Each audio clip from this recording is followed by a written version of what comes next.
Time for another board game review, and this time we have the game Flashpoint Fire Rescue.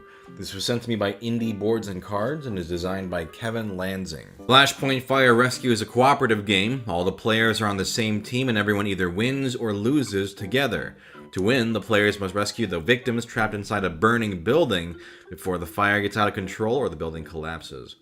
Let me show you how to play. So in Flashpoint, you have two different sets of rules. You got family rules and you have experience rules. I'm going to go through the family rules first. This is the board set up for family rules. And then afterwards, I'll explain what's different with the experienced rules, which I would recommend to most players. But if you're playing with like younger kids, then you can play with the family rules. Right now on the board, we've got some door markers, we got fire markers, we have our firefighters, and we have these little POI markers, which I'll explain. But some of them are victims underneath, and some of them are blank and are false alarms, and you don't know what they are until you investigate them. So going clockwise, each player will take turns, and on your turn, you must take an action, advance fire, and replenish POI markers. So on your turn, you get 4 AP, or action points to spend on your turn, and each action has a corresponding AP cost to perform. You can do as many actions as you want in any order and spend the appropriate AP to perform it. An action may be done more than once per turn as long as you spend the cost of AP. Players may pass, and unspent AP is actually saved from turn to turn, which a lot of co-op games don't do.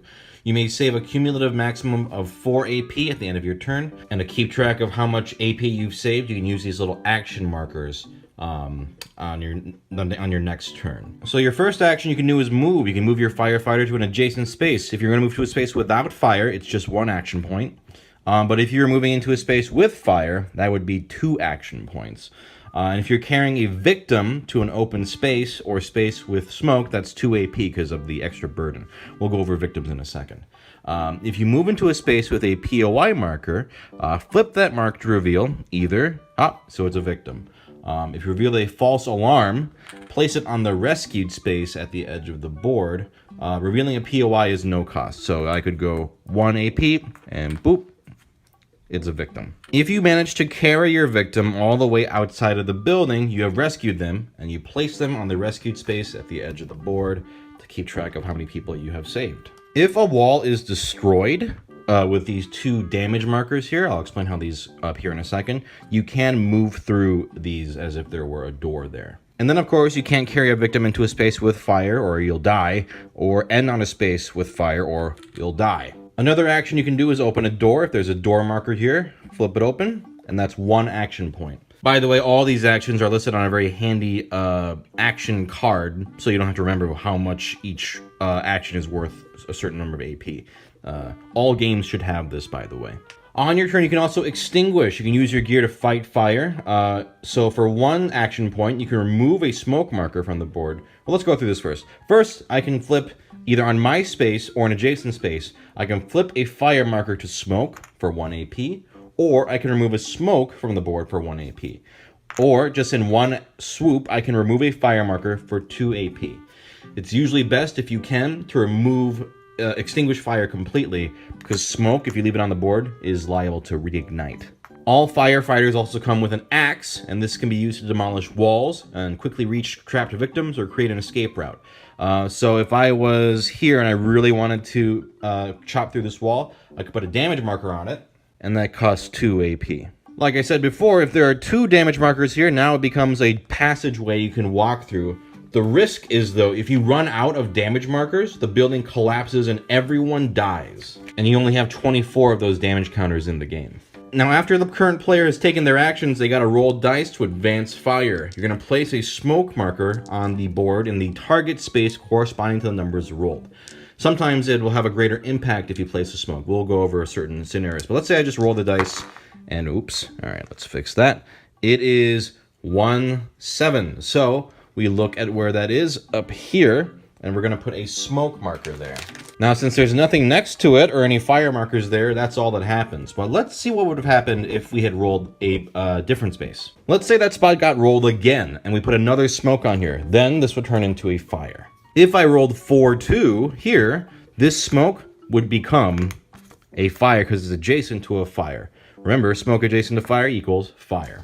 It's spreading. And God forbid, if you roll a space with fire on it already, like 4-4 here, there's going to be an explosion. And let's go over that. It's not good. If the fire advances into a space that is already on fire, an explosion occurs. Explosions can spread fire, damage walls or doors, or knock down firefighters and even kill victims. An explosion radiates in all 4 directions. Up, so let's say it was here, and it goes up, down, left, right from the target space.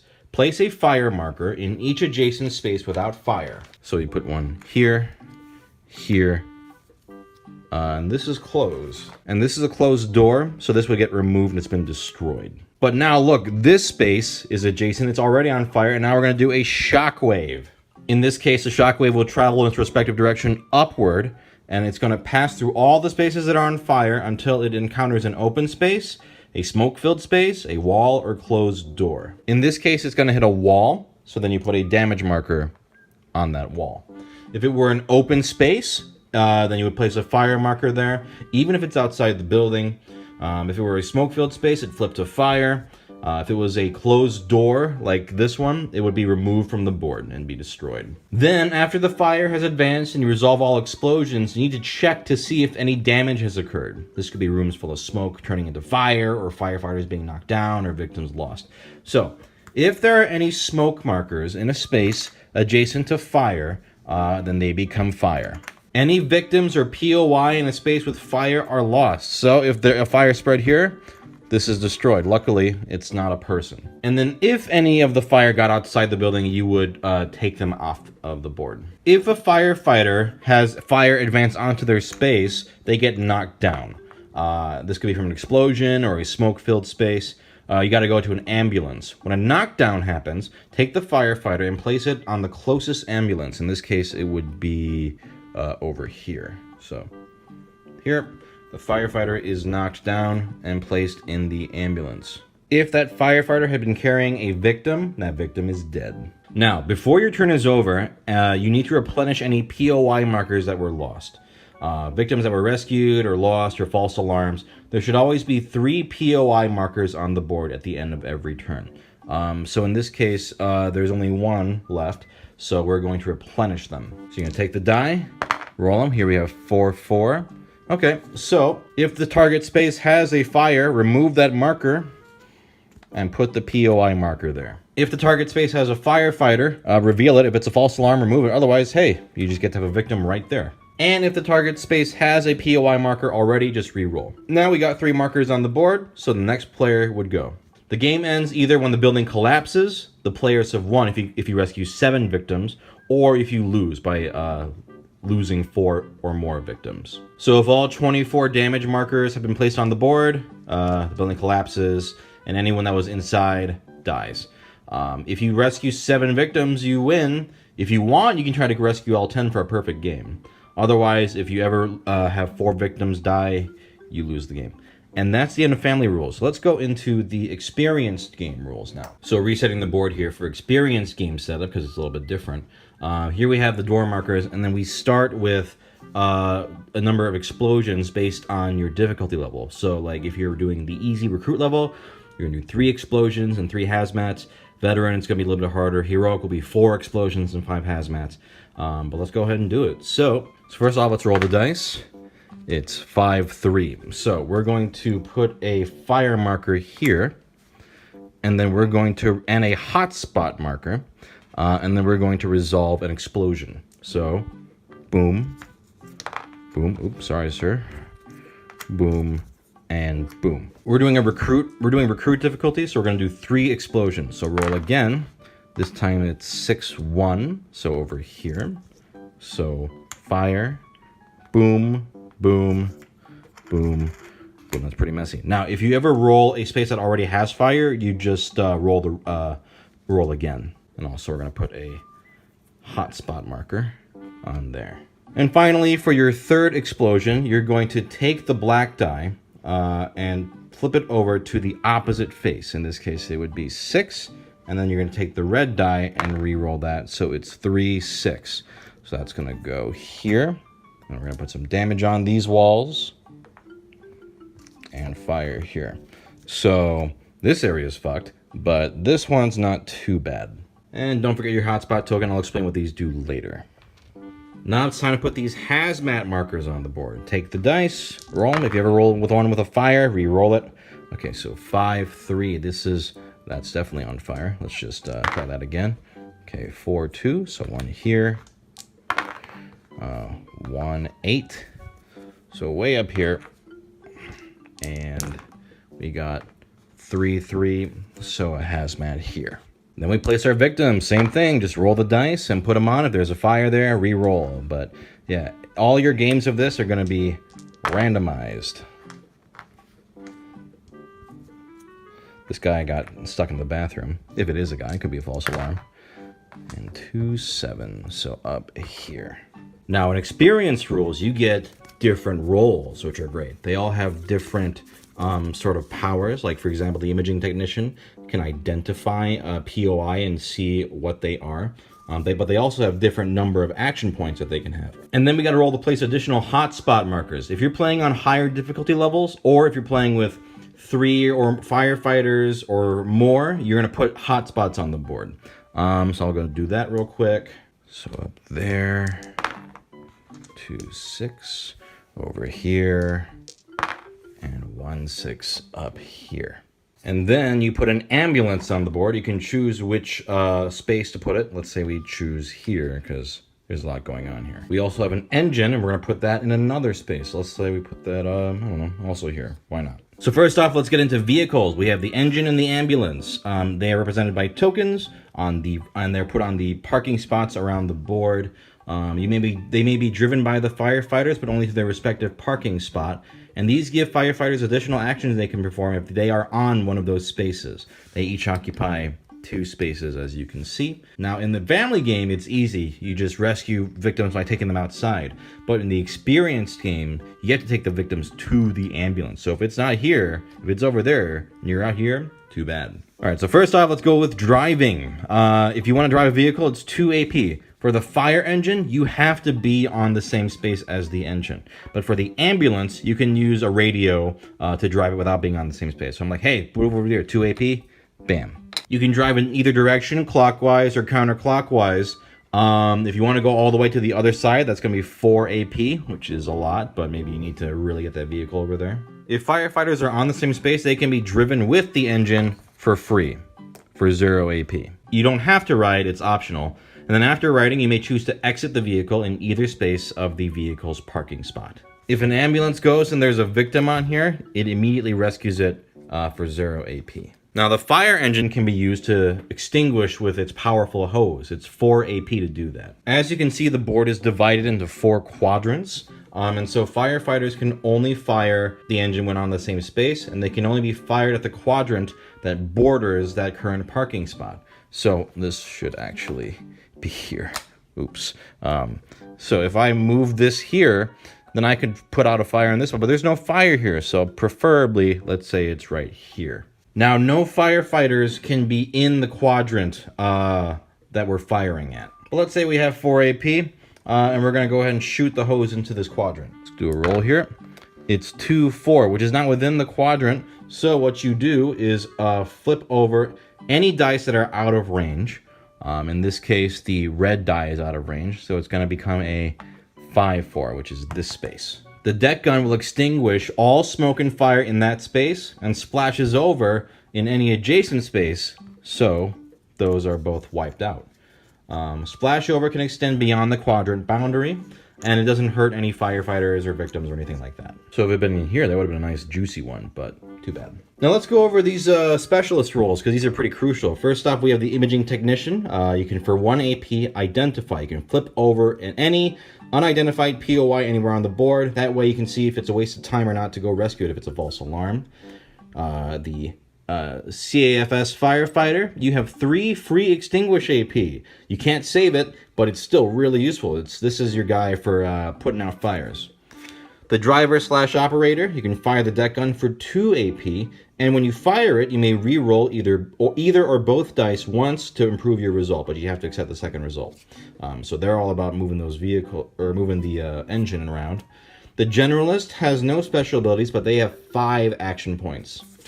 The Rescue Specialist has 3 free movement AP, so this person's pretty good for moving victims around. You can also chop for 1 AP. The Rescue Specialist does pay double AP cost to extinguish fire and smoke, though. And of course, you can't save your free movement AP. The Paramedic lets you treat the victims. Place a heal marker beneath a victim in your space, and then those victims may move with you without being carried. And the Paramedic pays double AP cost to extinguish fire and smoke, but they're also good for moving victims around. The Hazmat Technician can dispose with 2 AP, 1 Hazmat in your space from the game. I'll explain Hazmat in a second. And then the Fire Captain has 2 free Command AP. On your turn, you can spend AP to move other players.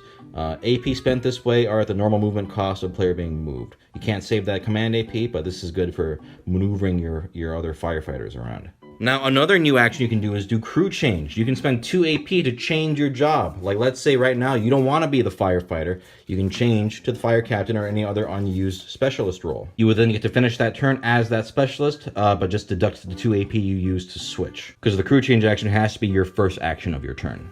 Now let's go over Hazmat. If fire goes on a space with Hazmat, an explosion will start there. And they can be triggered, multiple explosions can be triggered by different Hazmat, so these guys suck. You don't want those there. If a Hazmat explodes, remove it and put a hotspot there, as well as resolving any explosion, but I'm not going to do that right now. You can carry the Hazmat as if it were a victim. If you bring it outside of the building, it's disposed of. It's removed from play. So if you're like, oh man, we need to get this out of here, move it. And then finally, let's explain what these hotspot spaces mean. If you roll your dice and put a fire marker on a space with a hotspot, that means you gotta roll again, which sucks. So let's roll it. So it's gonna be 4-5 or 5-4. Oh, right next to it. How lovely. Hey, it completely got rid of any progress we made with the fire engine. And this could keep happening depending on if there was a hotspot here, you'd roll again. And then when you're done with all the flare-ups, you put a hotspot token on the last one that was rolled. Now, there's only a limited number of hotspot tokens. I think there's 6 in the basic game, but if you're doing higher difficulties, there could be more. But yeah, these are going to slowly accumulate as the game progresses. And these can't be extinguished. Even if you remove the fire, this will always be here. And if you put a fire here, you got to roll again and roll again. It's pretty nasty. Now, in the experience rolls, if you ever knock down, you have to go, you can't choose which ambulance spot you go to. You have to go straight to the ambulance itself. And then finally in the experience game, POIs can only be placed in a space without a threat marker, firefighter, or another POI. So it's not like in the other one where it's like you could just put one on a firefighter and have them there. If the space is invalid, that's what these arrows are for. This will tell you which direction to move until you reach a valid space. So let's say I couldn't put one here. I would see if the next space up here is valid. If it is, that's where that goes. Now the rulebook does have like some flexibility of how you want to change rules or tweak the difficulty. I'm not going to go through all of that, but that's basically the whole game. Is you're going through putting out fires and rescuing victims, working together, using your abilities, and making sure the fire doesn't get too crazy. Because remember, if the damage piles up, the building is done for, and that's the game. So I think this game is an absolute blast. I think it's thrilling, chaotic, very, very thematic. I think it's cool that there's a family version and an experienced version, but with that said, I would 100% recommend the more advanced version, just because it's way more engaging. But it's awesome that if you're playing with like kids or stuff, or beginners to board gaming, that family version is still very, very good. It's tense. You always feel like you don't have enough time to save everyone or do everything that you want to do.